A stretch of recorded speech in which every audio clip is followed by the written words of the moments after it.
A four-letter word. Words. Words are brilliant, aren't they? Statement, not question. Words express love, describe beauty, harness notions of morality. Words are both verbal and non-verbal, allowing us to connect and communicate. Words enable us to be kind to each other. Words are brutal, aren't they? Statement, not question. Hateful and harming. Words, both verbal and non-verbal, enable us to abuse and hurt each other.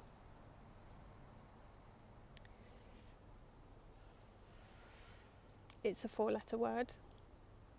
It is often used to comic effect, to mock, ridicule and degrade.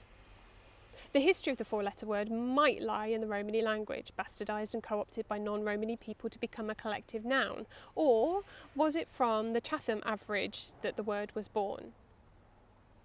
To be average in a place that sought to be more? Is it even a word? An acronym, perhaps? CHAV. CHAV. Council housed and violent. Council housed aggressive and violent. Council house affiliated vermin. Vermin. Used as a pejorative in relation to lower social status. Class. And the disapproval of anything below the middle. And below those whose feet walk on solid ground and whose heads sit firmly in the clouds. It's been a long time since the era of Deream. But here is the word, the term, the acronym, again. The 90s, when the pretense of a socialist government belittled the rungs below the middle as scroungers, scum and chavs. But now, here we are again. Only now, TikTok and Instagram filters replace Vicky Pollard and Lauren to further demonise those who are always looking for the tide to turn in their favour.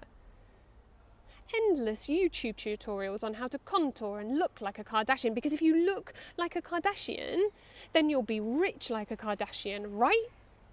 And the struggle will end, and you'll no longer feel out of place in places that you try to push the doors open on, only to realise the door is pull only and the handle is placed too high. You'll no longer be a chav. You'll no longer be council house affiliated vermin. You'll be accepted. No longer standing out as aspiring to something beyond the underclass, out from under the middle. From gardens around the country, short, humorous videos from TikTokers dressing up and adopting their chav personas. No concept of the people they humiliate who live without gardens. No concept of the communal areas where no ball games are allowed.